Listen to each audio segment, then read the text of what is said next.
गजा में जंग बंदी डोनाल्ड ट्रंप के लिए चैलेंज। जंग बंदी के इस्तेहकाम के लिए सिफारती सरगर्मियां तेज। अमरीकी नायब सदर की इस्राएली वज़ीर आज़म से मुलाकात। अमरीका की जानिब से गजा में जंगबंदी के इस्तेहकाम के लिए सिफारती सरगर्मियां बदस्तूर जारी हैं। नायब सदर जेडी वैंस बुध को इस्राएली वज़ीर आज़म बेंयामिन नेतन्याहू से मुलाकात कर रहे हैं। इनकी मुलाकातों का सिलसिला लगातार जारी है और इस्राएली फौजी क़यादत के साथ अमरीकी अड्डे में ये सिलसिला मुलाकात का शुरू हुआ, जबकि वो वज़ारत दिफा का भी दौरा करेंगे। दरअसल मामला ये है कि जिस तरह से डोनाल्ड ट्रंप ने इस जंगबंदी मामले को लीड किया है, ऐसे में अगर जंगबंदी कि इस्तेहकाम में कोई कमी आती है तो ये कहीं ना कहीं डोनाल्ड ट्रंप की साख पर एक बार फिर से बट्टा लगने जैसा होगा। इसलिए अमेरिका की पूरी कोशिश है कि ये जंगबंदी जो है वो इस्तेहकाम के साथ नाफिज बाअमल हो।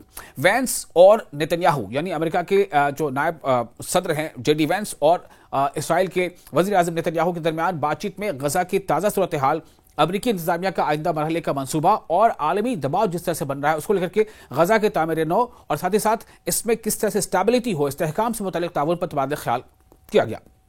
इसके अलावा अमरीकी वजीर खारजा मार्को रूबियो जुमेरात के 2 रोज़ा दौरे पर इसराइल पहुंचेंगे और एक अमरीकी अहदेदार के मुताबिक इनका दौरा गजा में जंगबंदी के मौसर निफाज की हिमायत पर मरकूज होगा। यानी जिस तरह से लगातार यूरोपियन यूनियन के कई ममालिक अभी हालिया MED-9 यानी मेडिटेरेनियन 9 समिट में जिस तरह से आवाज उठी है, इसको लेकर के कहीं ना कहीं बहुत ज्यादा इस बात का दबाव है कि इसराइल की तरफ से जो बार बार इल्जाम लगते रहे हैं, इसराइल जो है अक्सर इससे पहले के सीज़फायर के वायलेशंस के लिए वो जिम्मेदार रहा है, ऐसा फिलिस्तीनी अथॉरिटी का भी कहना है। तो इसलिए इस बार कोशिश लगातार अमेरिका की यह है कि किसी भी सूरत में ये जो जंगबंदी है इसमें इस्तेहकाम हो, ये जंगबंदी जो है किसी भी सूरत में जारी रहे और ये ऐसा ना हो कि इसका वायलेशन होता रहे और इस तरह से वायलेशन हो कि फिर से जंग की सूरत हाल देखनी पड़े।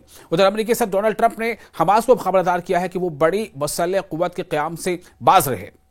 यानी यहां अब इसमें थोड़ी सी बात आ रही है कि बड़ी मुसल्लह कुव्वत के क़याम से बाज रहे, बसूरत दीगर उसे दुरुस्त करने के लिए इक़दाम किए जाएंगे। ये खुद डोनाल्ड ट्रंप ने इस तरह की बात कही है। उन्होंने कहा है कि इत्तेहादी ममालिक ने इस मुजव्वज़ा इक़दाम का खैरमक़दम किया है, हालांकि वो खुद ऐसा नहीं करना चाहते।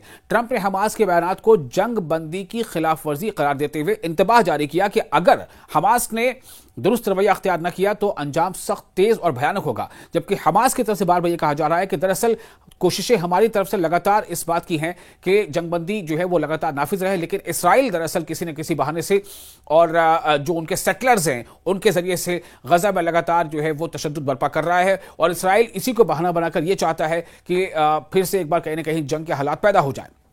आपको एक और इसकी पहलू बता दें, दूसरी जानिब नायब सदर जेडी वैंस ने उम्मीद जाहिर की है कि गजा में जंगबंदी कायम रह सकती है।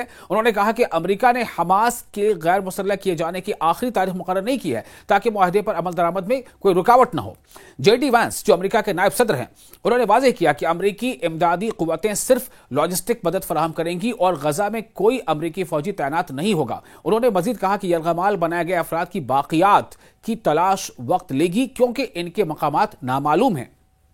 इसी दौरान आपको बता दें कि कई ऐसी एजेंसीज हैं जो लगातार यानी यूएन के भी कई एजेंसीज लगातार इस बात को लेकर के दबाव बना रही है कि गजा में जो एड का काफिला है उसको किसी भी तरह से रोका ना जाए। इसराइल की कोशिश ये है कि गजा में रफा क्रॉसिंग से होते हुए जितने भी जो ट्रक्स हैं एड जिसमें इमदादी सामान है वो जो है उस पर इसराइल ये चाहता है कि उसमें कमी की जाए, गजा में कम से कम चीज़ें पहुँचें, चूँकि उसका कहना है कि हमास इसका गलत फायदा उठाएगा। वहीं आपको ये बता दें कि इंटरनेशनल क्रिमिनल कोर्ट जो है उसको लेकर के कई बातें सामने आ रही है। वहां से नीदरलैंड से खबर यह है कि लगातार इस बात की पर जोर दिया जा रहा है कि किसी भी सूरत में गजा में जो यूएन की जितनी एजेंसीज हैं उनके जितने भी काफिले हैं जो इमदादी काफिले हैं यानी कि जो ह्यूमैनिटेरियन एड लेकर वहां जाना चाहते हैं उनको न रोका जाए बल्कि उनको पूरी तरह से सपोर्ट किया जाए और उन्हें गजा जाकर गजा के लोगों को इमदाद पहुंचाने का मौका दिया जाए। इस बात को लेकर के इसराइल पर लगातार दबाव है। तो ये तमाम दबाव खासतौर से यूरोपियन कंट्रीज, यूरोपियन ममालिक से जो दबाव बन रहा है उसको लेकर भी अमेरिका के ऊपर एक दबाव है कि किसी भी सूरत में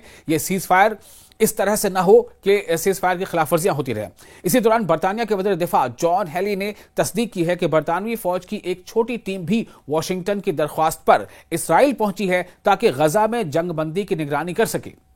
ये टीम अमेरिका की क़यादत में कायम अस्करी व शहरी ताउन के मरकज़ में शामिल होगी जिसमें कतर, मिस्र, तुर्की और मुत्तहिदा अरब अमारात के फौजी भी शामिल किए जा सकते हैं। अलबत्ता अक़वाम मुत्तहिदा में अल अरबिया और अल हद्स ऐसे बहुत सारे ऐसे जराए हैं जिनके सोर्सेस से जराए के मुताबिक गजा में बैनुल अक़वामी अमन फोर्स के क़याम पर इत्तेफ़ाक़ राय अभी दूर है, यानी इस पर अभी जो इंटरनेशनल जो वर्ल्ड कम्युनिटी है उसमें अभी इत्तेफाक नहीं हो पाया है, क्योंकि इसके लिए अक़वाम मुत्तहिदा की इजाज़त दरकार होगी। बताया गया है कि फ्रांस और बरतानिया इस मकसद के लिए करारदाद का मुसवदा तैयार कर रहे हैं। ज़राए के मुताबिक तुर्की गजा की तामीर नौ में हिस्सा लेने के लिए अपनी फोर्स भेजने का ख्वाह है, मगर इसराइली वज़ीर आज़म नेतन्याहू ने इसे रेड लाइन करार देकर मुस्तरद कर दिया है। ताहम इस मामले पर अमरीका और इसराइल के दरमियान गुफ्तशुनीद जारी है।